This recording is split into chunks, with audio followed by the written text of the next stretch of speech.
انسان کے اندر خواہشات کا پیدا ہونا یہ ایک جذبہ فطریہ ہے، اس سے تو چھٹکارا نہیں ہے۔ بہت ساری خواہشات پیدا ہوتی ہیں، دب بھی جاتی ہیں، بہت ساری خواہش پیدا ہوتی ہیں، ہم ان کی تکمیل بھی کر لیتے ہیں، بہت ساری خواہشات پیدا ہوتی ہیں، ان کی تکمیل کرنا چاہتے ہیں لیکن کسی وجہ سے وہ پوری نہیں ہو پاتی، غربت کی وجہ سے، اختیار نہ ہونے کی وجہ سے، بس میں نہ ہونے کی وجہ سے، کمزوری صحت کی وجہ سے یا کسی اور وجہ سے ہم بہت ساری خواہشات ہوتی ہیں، پنپتی ہیں، نشو و نما پاتی ہیں، دب جاتی ہیں۔ تو زندگی کے اندر یہ خواہشات کا ابھرنا اور ان خواہشات کا دم توڑنا یہ عمل جاری رہتا ہے۔ ہم بعض اوقات ہوتا ہے کہ ہمیں یہ میسر آ جائے تو ہمارے لیے کافی ہے، اور جب وہ میسر آ جاتا ہے تو ہماری خواہشات آگے بڑھ جاتی ہیں۔ پھر ہم کہتے ہیں ہاں اگر اتنا کچھ ہو جائے ہمارے لیے تو پھر تو ہمیں کوئی تمنا ہی نہیں رہے گی کہ کیسی پرسکون زندگی، مطمئن زندگی گزرے گی۔ لیکن وہاں جب پہنچتے ہیں تو اطمینان ہمیں کچھ آگے نظر آ رہا ہوتا ہے۔ تو خواہشات تو بڑھتی رہتی ہیں۔ اللہ کے محبوب علیہ السلام نے فرمایا کہ اگر ابن آدم کو سونے کی ایک وادی دے دی جائے، دو پہاڑوں کے درمیان جو خالی جگہ ہوتی ہے اس کو وادی کہتے ہیں، تو یہ دو پہاڑوں کے درمیان جو خالی جگہ ہو یہ سونے سے بھری ہوئی ہو، اتنا سونا تو کسی کے پاس نہیں ہوگا، لیکن فرض کرو اگر کسی کے پاس اتنا سونا ہو تو فرمایا اگر ابن آدم کو سونے سے بھری ہوئی ایک وادی دے دی جائے تو وہ آرزو کرے گا کہ میرے پاس دوسری وادی ہو، وہ دوسری کی آرزو کرے گا، دوسری کی تمنا کرے گا۔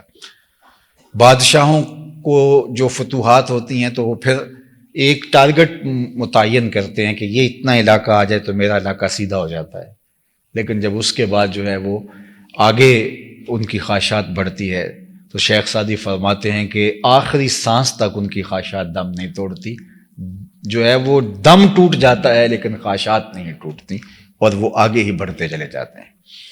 تو یہ انسانی فطرت ہے، اس کی خواہشات بڑھتی رہتی ہیں۔ اب کوئی کہے کہ میں نے اپنی ساری خواہشات کو پوری کر لینا ہے، اس کے لیے میں شدید محنت اور دوڑ لگاؤں گا، تو یہ تو بادشاہوں کی بھی پوری نہیں ہوتی۔ خواہشات تو قارون کی بھی پوری نہیں ہوئی، فرعون کی بھی، نمرود کی بھی، حامان کی بھی، صفتت کی بھی، نفد نون کی بھی۔ یہ جو بڑے بڑے لوگ تھے، جو بڑے بڑے جابر اور بڑے دنیا کے حکمران ہوئے ہیں، خواہشات اور تمنائیں تو ان کی بھی پوری نہیں ہوتی، وہ جس طرح کی بھی خواہشات ہوں، جنسی خواہشات ہوں، ذہنی خواہشات ہوں، قلبی خواہشات ہوں، خواہشات کا کوئی بھی رخ اور صورت ہو تو وہ تکمیل پذیر نہیں ہوتا۔ تو پھر اس کا حل کیا ہے کہ جائز خواہشات کو راستہ دیا جائے، ناجائز خواہشات کو روک دیا جائے، اور جو جائز خواہشات ہیں وہ بھی آپ کی ساری پوری نہیں ہوں گی، تو پھر اس کا تیسرا حل کیا ہے کہ اپنی خواہشات کے آگے بند باندھا جائے۔ اس کو ضبط نفس کہتے ہیں، اور شریعت اسلامیہ نے ہمیں ضبط نفس کے بہت سارے طریقے دیے۔ اس میں ایک روزہ ہے، روزہ ایک مشق ہے ہماری، ہونے کے باوجود چھوڑ دینا تاکہ ہماری مشق ہو، اور یہ ہمیں ترغیب دی گئی ہے۔ اور بہت ساری ایسی چیزیں ہوتی ہیں، اللہ کی طرف سے ہماری تربیت ہوتی ہے کہ ہماری منصوبہ بندی کے باوجود ہمیں حاصل نہیں ہو پاتی۔ سیدنا علی المرتضیٰ فرماتے ہیں مجھے اپنے ارادوں کی شکست سے رب کی معرفت حاصل ہوئی ہے، کہ بعض کا کوئی چیز بالکل آسان ہدف ہوتا ہے لیکن نہیں مل پاتی، تو یہ اللہ کی طرف سے تربیت ہوتی ہے۔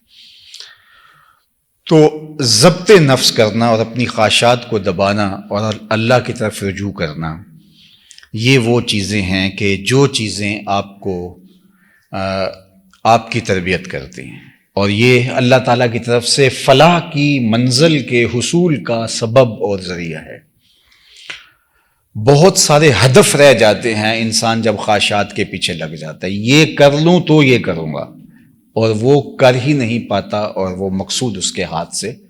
میں نے تو یہ بھی دیکھا ہے کہ کچھ لوگ کہتے ہیں یہ کر لوں تو پھر نماز شروع کروں گا، وہ ساری زندگی نماز ہی شروع نہیں کر پاتے، باقی بڑے بڑے کام اور کارہائے نمایاں سر انجام دینا تو دور کی بات ہے۔ یعنی یہ بات فلاں ہدف کے بعد میں یہ کام کا آغاز کروں گا، اور وہ ہدف ہی پورا نہیں ہوتا۔ وہ پورا ہو جائے تو وہ ہدف جو ہے وہ اس کا دائرہ اور وسیع ہو جاتا ہے، تو زندگی بھر یوں گزر جاتی ہے۔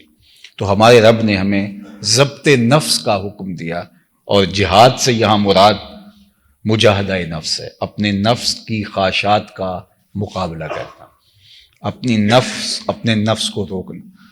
اور اللہ کے محبوب علیہ السلام نے اس کے لیے ہمیں بہت خوبصورت طریقہ عطا کیا. انظروا الی من هو اسفل منکم، فرمایا کس طرح اپنی خواہشات کو روک سکو گے؟ اپنے نیچے دیکھو. جب نیچے دیکھو گے تو تمہیں صبر آ جائے گا، اور اگر اوپر دیکھو گے تو پھر تم کبھی بھی رک نہیں پاؤ گے. تو کہا وجاہدوا فی سبیلہ لعلکم تفلحون، یہ ہے تمہاری منزل فلاح تک پہنچنے کا راستہ.